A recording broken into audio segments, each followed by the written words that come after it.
You're watching DefenseReview.com. I'm here with Rick Veal of Parabellum Armament, and he's going to show us some AK accessories and modifications. So awesome. Here we go. Definitely. Let's start off with the AKARS. Up here it's a 3-finger hinge-mounted low-profile optics rail that will actually maintain at 0. You can see that you have to remove the existing leaf sight and you replace it with the rail. We've replaced the leaf sight with the backup iron sight here, which even has a reference mark here so that it'll help you to acquire your target even faster. The rail is low, like I was saying. It goes into the male mount towards the back. The male mount is adjustable for your particular AK variant. You can take it off easily by popping the cover in the rear, and as you can see, it has steel pins coming out of the rear male mount. Those help the rail to stay on target. It locks it into place. It's very easy to take care of. It's easy to clean, and as you can see in the back, the button locks into the trunnion. Well, we're going to use that to make sure that the rail stays down. So we're in effect locking it down in 3 different spots. In the front, at the male mount, and then in the rear trunnion. When you want to get it back on, just adjust the cover and push it back onto the button like you normally would when you're putting your top cover back on anyways. Now, besides the AKARS, which by the way only adds a few ounces to the weapon, so I do think that it's a superior way to mount an optic to your AK. Now here we have the MARS, which is called the Mechanical Advantage Release System. And what we can do is we just barely push down on the lever and our magazine comes out nice and smooth. Nice and smooth every time. And if you want to dump it completely, just point the weapon towards the ground and then engage the MARS. It's low profile.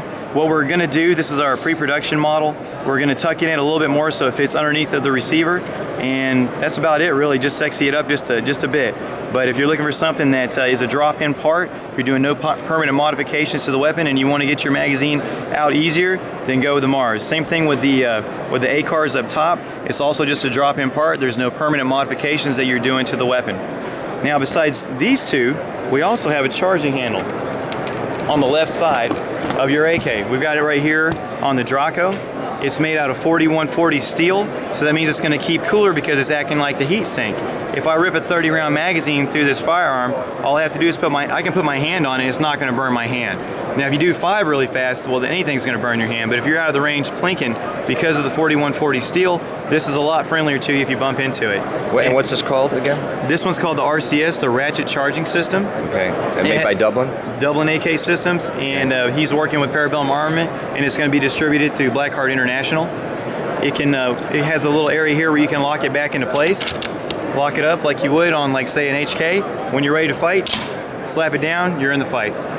Very cool. And we were talking about how it's advantageous maybe to have it up here instead of back here. It's more natural. More natural, and the other thing is maybe if you're going to let dirt in, better let it up here, let it up there where it can get punched out. Right. The gas pressure is going to be working in conjunction with the piston to kick out any foreign debris if it does get hung up inside. Also on the production models, what we're going to do is we're going to cut some slits underneath of it, some rectangular slits, so that when carbon builds up, the piston will push forward and actually scrape out the carbon down and out of the RCS. Oh, very cool. It's also drop-in parts. It only takes 5 minutes to drop it in. And as far as weight is concerned, if you held your original gas tube in one hand and the RCS in the other hand, you're going to notice very little difference, maybe only about an ounce worth of difference that you're going to add with the RCS.